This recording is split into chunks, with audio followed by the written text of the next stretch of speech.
Bonjour, dans cet épisode, je vais vous expliquer ce que c'est réussir sa vie professionnelle. Je suis Gaël Châtelain-Berry, bienvenue sur mon podcast Happy Work, le podcast francophone le plus écouté sur le bien-être au travail. Alors, réussir sa vie professionnelle. Ce qui est très intéressant, c'est qu'il y a eu énormément de changements entre nos deux générations. La mienne, la génération X, où finalement réussir sa vie professionnelle se résumait à devenir manager, gagner de l'argent, avoir une belle voiture, un bel appartement. Bref, c'était la définition communément admise par toutes et tous.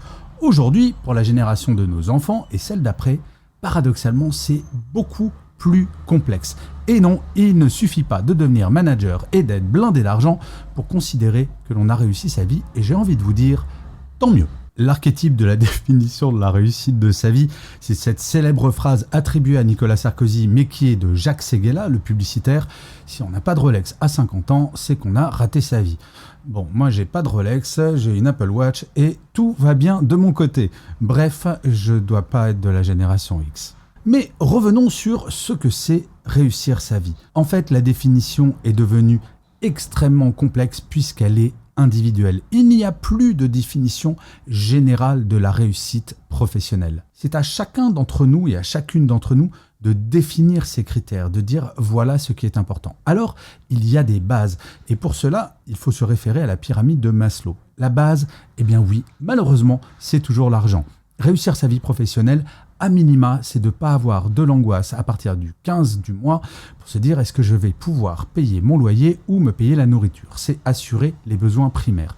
Mais ça, c'est la base. Ensuite, il s'agit d'aller dans les aspirations profondes. Et je crois profondément qu'il faut que chacun d'entre nous, nous définissions quels sont ces critères. En fait, pour savoir si l'on a réussi ou pas sa vie professionnelle, j'ai trouvé 3 éléments qui me semblent absolument fondamentaux. Et si jamais vous ne remplissez pas ces 3 critères, il ne faut pas rentrer en mode panique, car rien n'est définitif. Je le remarque dans ma carrière, donc j'ai commencé à travailler il y a maintenant, plus de 30 ans, eh bien ces critères ont évolué avec mon âge, avec ma situation personnelle. Et ce qui me donnait l'impression d'avoir réussi ou pas, d'ailleurs, ma vie professionnelle autant T, ces critères ont pu évoluer et peut-être que dans la même situation aujourd'hui, j'aurai le jugement inverse. Il faut bien comprendre que nous évoluons et heureusement encore une fois. Mais par contre, vous pouvez faire cet exercice dès la fin de cet épisode pour savoir où vous vous situez. Le premier critère, selon moi, c'est de se lever chaque jour en étant content de se lever et d'aller travailler. Alors je ne dis pas de faire une danse de la joie tous les matins, car même si on adore son boulot, eh bien il y a des jours où on est moins motivé que d'autres.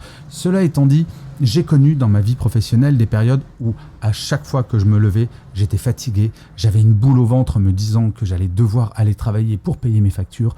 Bref, ce n'était vraiment pas un bonheur. Je pense que la grande partie de la réussite professionnelle aujourd'hui est liée au bien-être psychologique. Je rappelle que plus de 10% des salariés ont ou vont faire un burn-out.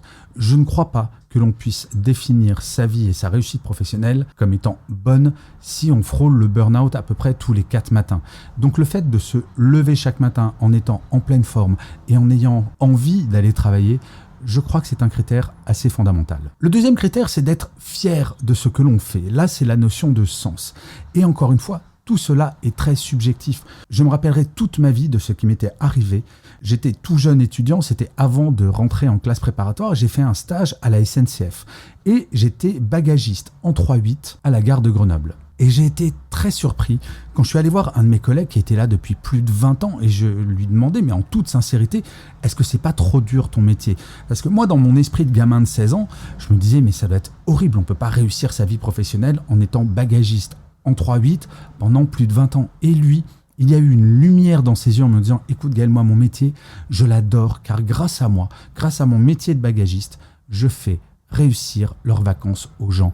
Et ça, c'est un bonheur. » Très clairement, j'ai vu dans ses yeux qu'il avait réussi sa vie professionnelle. Et ce paradigme-là, il faut vraiment le changer. La réussite professionnelle n'a rien à voir avec la réussite sociale. Avoir le sentiment de faire quelque chose d'utile pour la société, mais dans son regard, pas dans le regard de la société.